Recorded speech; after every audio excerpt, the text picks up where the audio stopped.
नमस्कार मंडळी, पुन्हा एकदा नवीन ब्लॉगमध्ये तुमचं खूप सारं स्वागत आहे। आजच्या व्हिडिओमध्ये मी तुम्हाला शेअर करणार आहे गावाकडील तुळशीचं लग्न आणि डिलिव्हरीमध्ये आई माझ्यासाठी रानातील कशी भाजी बनवते ते। तर बघा, आज तुळशीचं लग्न आहे, वडिलांनी रानातून ऊस आणलेला आहे। तर अगदी जसं आहे तसं मी तुम्हाला दाखवण्याचा प्रयत्न करते, यामध्ये कोणत्याही प्रकारचा दिखावापणा नसतो। तर बघा, आजच्या व्हिडिओमध्ये इथे लाईट थोडी कमी आहे, कारण गावाकडे कसं घरामध्ये लाईट असतात पण बाहेर जे खांब असतात तर त्याच्यावरती लाईटचा फोकस तेवढा जास्त नसतो। त्यामुळे आजच्या ब्लॉगमध्ये तुम्हाला जास्त काही स्पष्ट म्हणजे अगदीच लाईटमध्ये जसं ठळक दिसतं तसं दिसणार नाही, पण जसं आहे तसं मी शेअर केलेलं आहे।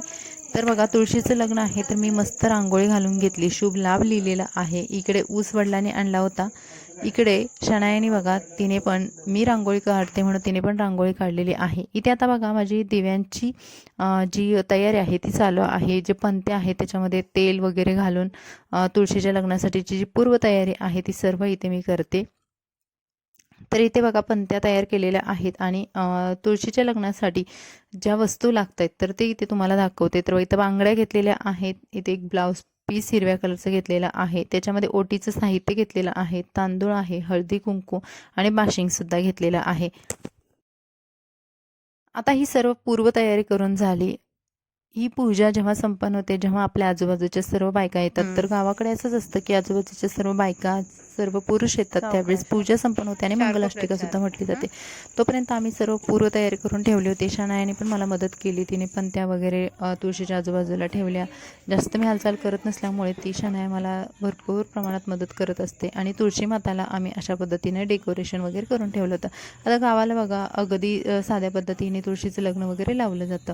तर समोर असा पाट ठेवलेला आहे आणि त्याच्यावरती बाळकृष्णांना बसवलेला आहे। आता बघूयात, जसं डिलिव्हरी झाल्यानंतर काही गोष्टींचं पथ्य पाळलं जातं, काही गोष्टी खाल्ल्या जातात, काही गोष्टी नाही खाल्ल्या जातात। पण आता इकडे बघा, रानामध्ये आमच्या तांदळीची भाजी असते। इकडे सातारा सांगली साईडला तुम्ही बघितलं असेल की तांदळीची भाजीसुद्धा खूप फेमस आहे।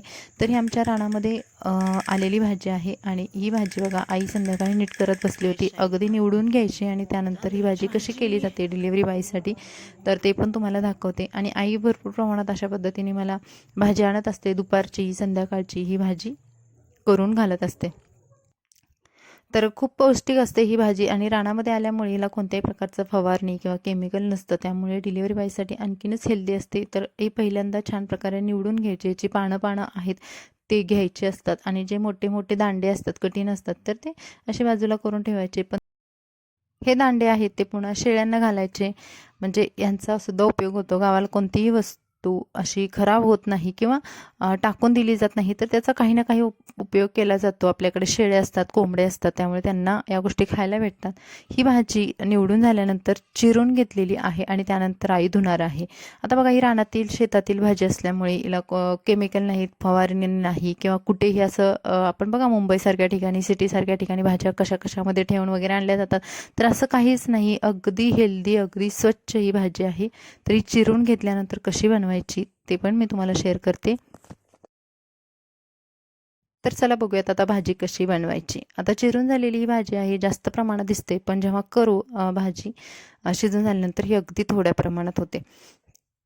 तर सुरुवातीला आपल्याला इथं लसूण सोलून घ्यायचं आहे। जर तुम्हाला घरातल्या अदर मेंबरसाठी जर भाजी बनवायची असेल तर इकडे आमच्याकडे कसं केलं जातं की लसूण आणि मिरची मिक्सरला बारीक केली जाते, पण इकडे आता माझ्यासाठी बनवायची आहे तर मग त्याच्यामध्ये मिरची टाकलेली नाही।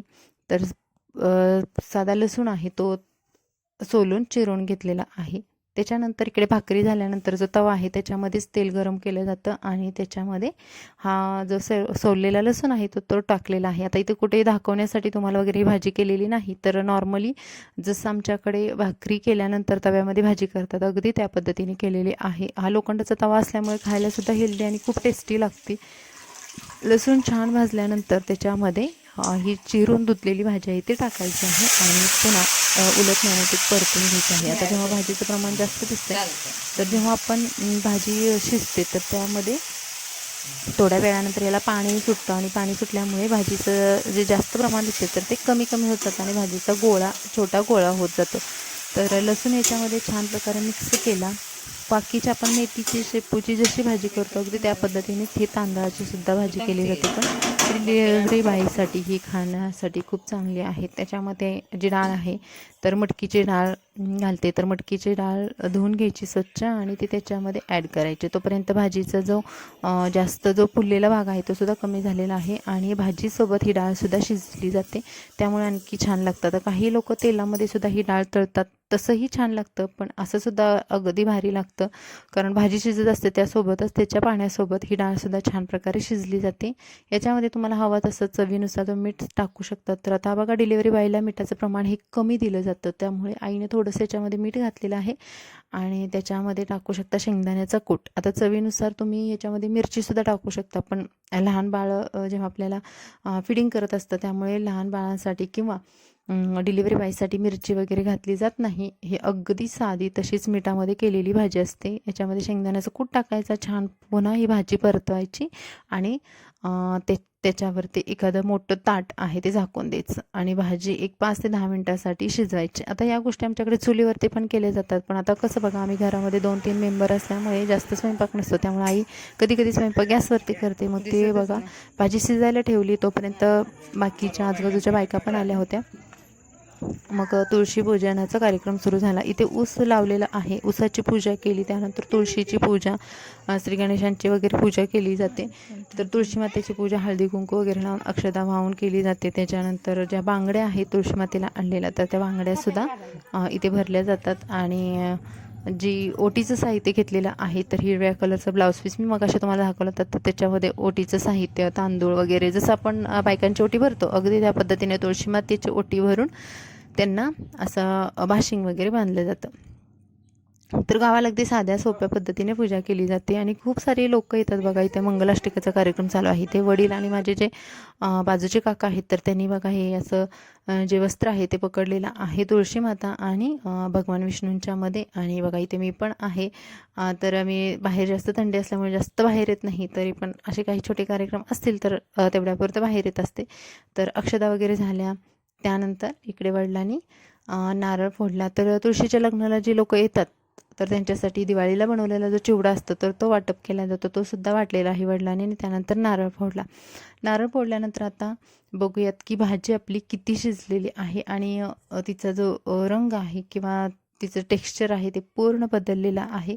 आता एवढा सर्व कार्यक्रम होईपर्यंत भाजी छान प्रकारे शिजली, अगदी मंद आचेवर गॅसवरती ठेवली होती आणि तुम्ही बघाल भाजी शिजलेली आहे आणि खूप छान लागते ज्वारीच्या भाकरीसोबत. आता डिलिव्हरी बाईचा आहार कसा असावा याच्यावरती जर तुम्हाला व्हिडिओ हवा असेल तर मी नक्की शेअर करेन.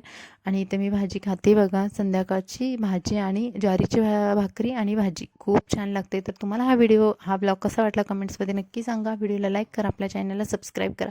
चला भेटू अशाच एखाद्या नवीन ब्लॉगसोबत. तोपर्यंत तुम्ही मस्त राहा आणि तुम्हाला कोणत्या प्रकारचे व्हिडिओ बघायला आवडतील हे सुद्धा कमेंट्समध्ये सांगायला विसरू नका. तर चला भेटू नवीन ब्लॉगमध्ये. Bye bye.